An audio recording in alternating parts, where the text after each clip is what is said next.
Hello, kids! Oh, it's great to have you in Kids Church today. I'm Pastor Kim, and this is for the kindergarten, first, second, and third graders. The quickest way to lose trust in somebody's eyes and in their hearts is for you to be a liar. Yeah. Even your parents, your teachers, those that you dearly love, can soon not trust you anymore if what you're saying over and over again is not the truth. Yeah? We all know the story of the boy who cried wolf. And if you don't know that story, you ought to get your parents to look it up online, or and they can read it together or talk about it, because I'm sure your parents have heard that story before. Okay? And so today's story is once again about integrity. Say that, integrity. It's being truthful, choosing to be truthful in whatever you say and in whatever you do. Okay? And today's story is about the great prophet Elisha and his sidekick servant Gehazi. Say that, Gehazi. And they got funny names in the Bible, don't they?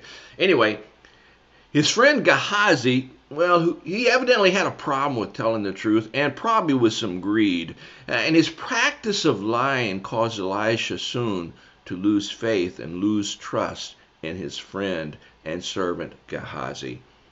I hope you're enjoying the Wednesday night Bible cartoons. Watch them with your folks. Talk about the questions that are posted there, and then have a time of prayer. Good midweek devotion, all right? So get ready for Kids Church now. It's about to start, okay? Sing the songs, listen to the word, and learn about the love of God today. Love you so much. Miss you. Have a great week. Bye-bye.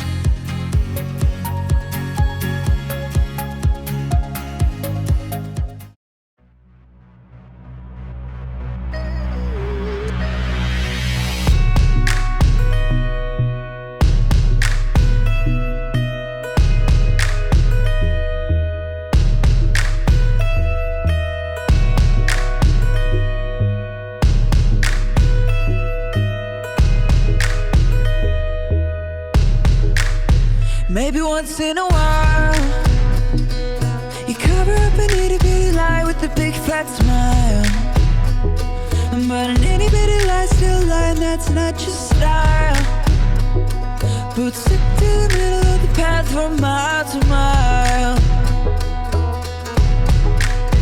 Maybe you want it real bad, so you take it.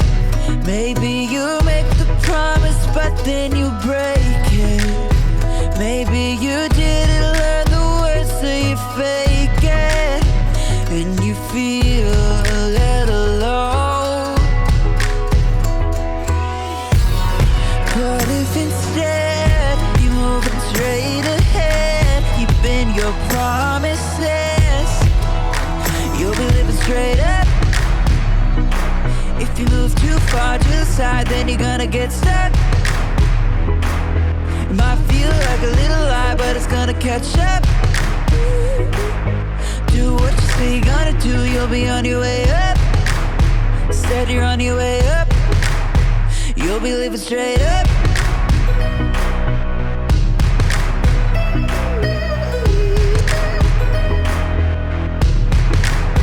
Maybe you've got a crew, and you said we're gonna do the good things that good friends do. And everybody's still a good friend who sticks like glue. Cause everybody did what they said and everybody was true. Maybe you wanted it but you didn't take it.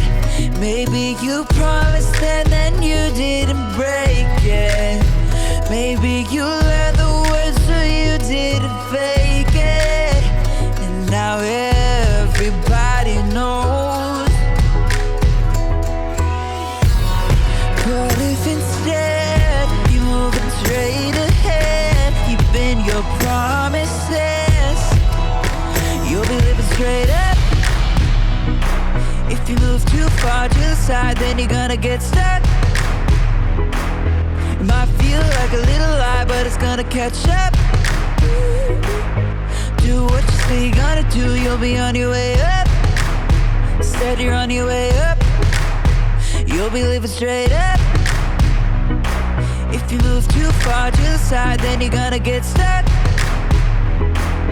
It might feel like a little lie, but it's gonna catch up. Do what you say you're gonna do, you'll be on your way up. Instead you're on your way up. You can choose to be true, not just to everybody else, but true to you. You can choose to be true, not just to everybody else, but true to you. True to you.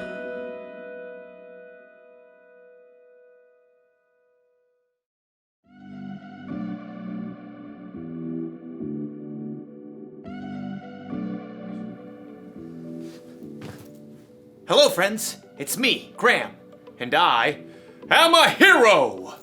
Hee-yah! Hee-yah! Hee-yah! Hee-yah! Uh-oh. Well, okay, I'm not a real hero, but I'm pretending to be one. It's fun to be a hero because heroes have integrity. Integrity is choosing to be truthful in whatever you say and do. And heroes, above everything else, are truthful. Of course, it's also fun to pretend to be the villain. Now you will know the power of the bucket. For I, Buckethead, am your second cousin once removed. No, that's impossible! We look nothing alike! Would I lie to you? Yeah, probably. You're right, I probably would.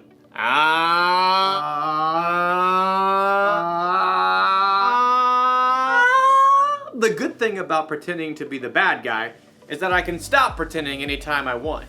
But as you'll see in today's story, when you cheat and lie in real life, it's a little harder to take your mask off. It's really hard to breathe in here. I'll see you all back here soon.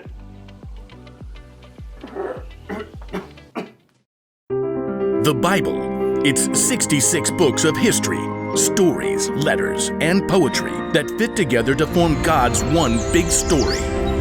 The epic adventure of how He created us and loves us so much that He made a way to rescue us. As we travel through the Bible, from Genesis to Revelation, we discover people who met God and found their lives changed forever. Now, for an amazing story, inspired by the book of 2 Kings, chapter 5. Naaman was the commander of the army of Aram, one of Israel's greatest enemies. Forward march! Though Naaman was a wealthy man, he had one problem that no doctor could solve. He had a terrible skin disease. Make it go away. Then Naaman heard news of a prophet in Israel, Elisha, who might be able to help. But instead of going straight to Elisha, Naaman took rich gifts to the king of Israel, along with a letter from the king of his own land explaining how important he was. The king of Israel frowned as he read the letter from his enemy, the king of Aram. I am sending my servant Naaman to you with this letter. I want you to heal him of his skin disease. What? No! I'm not God. Your king is trying to pick a fight with me. But I just Not want... not this thing. La la la la la. The king of Israel made such a fuss that Elisha heard the news and sent a messenger. It was probably his trusted servant, Gehazi. I'm a good guy. Trust me. Gehazi took Elisha's message to the king. Elisha says tell the man to come to me. Gehazi raced back home to help Elisha prepare for the important visitor. And sure enough, the king of Israel sent Naaman straight to their doorstep. Gehazi peeked out the window. Look how low the chariot is riding. What's in the back? Embroidered robes and bags of something? Gehazi? Hurry up. You gotta look good for this guy. I'll get you your best robe. Nope. You're not wearing the robe? I'm not going out. Not going out? No, you are. My robe? What's wrong with your robe? It's old. It's not even a decent name brand like Melchizedek or Queen Jezebel. Elisha sent his servant out the door with a message for Naaman. Are you the prophet? No. But let me just say that is one excellent chariot. I see you got the golden hubcap. Where's Elisha? He says, go. Wash yourself in the Jordan River 7 times. Then your skin will be healed. You will be pure and clean again. I thought Elisha would come out himself. I know, right? Look, can't he just say some words and wave his hand and, make me better? That's what I was thinking too. And the Jordan River? I mean, it's full of muck and tadpoles and... forget it. Naaman tore off, angry, but his servants convinced him to follow Elisha's instructions. Naaman dipped 7 times in the murky Jordan River, and when he rose from the water on his 7th time, What?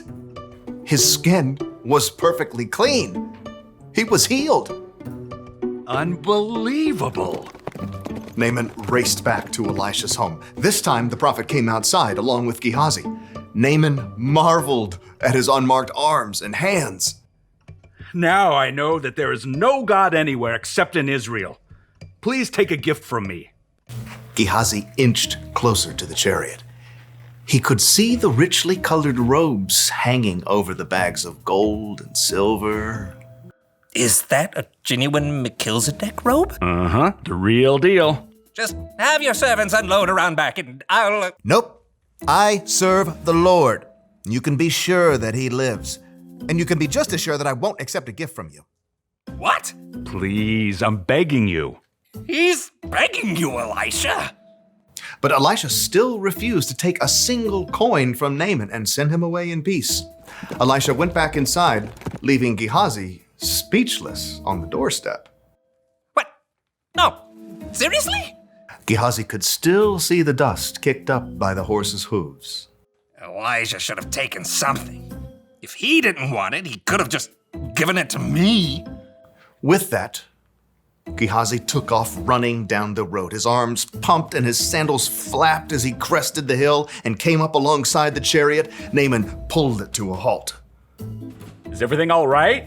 It's fine. My master sent me to say that 2 young prophets have come to visit. Yeah, that's it. Please give them 75 pounds of silver and 2 sets of clothes. Oh, of course. Take twice as much. Naaman's servants carried the heavy bags of silver and clothing back up the road. But as they approached Elisha's house... Hey, thanks. I got it from here. Straining beneath the weight of his heavy load, Gehazi snuck inside and stashed the clothing and silver in his room. Then he hurried back out and strolled through the front door.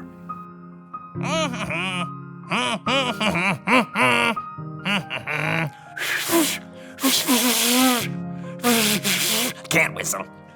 Elisha studied him with sharp eyes. Where have you been? Oh, me? I didn't go anywhere. Didn't my spirit go with you? I know Naaman greeted you.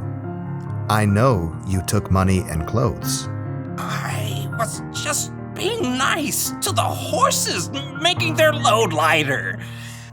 You and your family after you will have Naaman's skin disease. But then I can't wear my new robes. Sure enough, Gehazi's skin was soon covered with sores, just like Naaman's was. Gehazi's lie had won him some new clothes, but it had cost him Elisha's trust and a full and healthy life.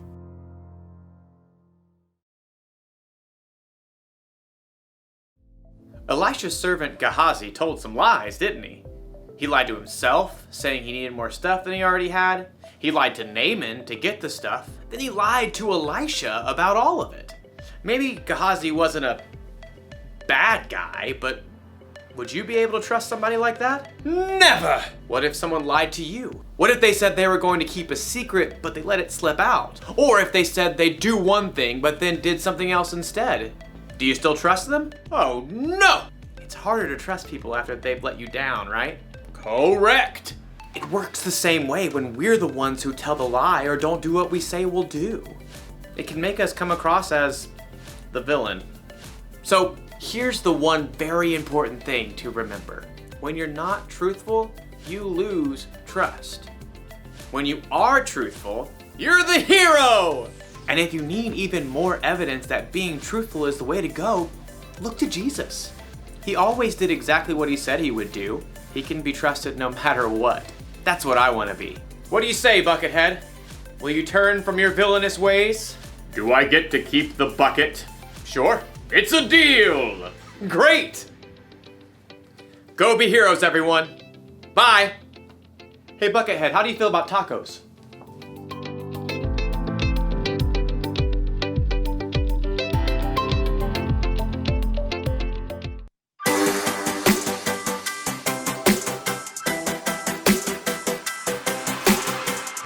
Before the day I took a breath, you had a plan for my every step.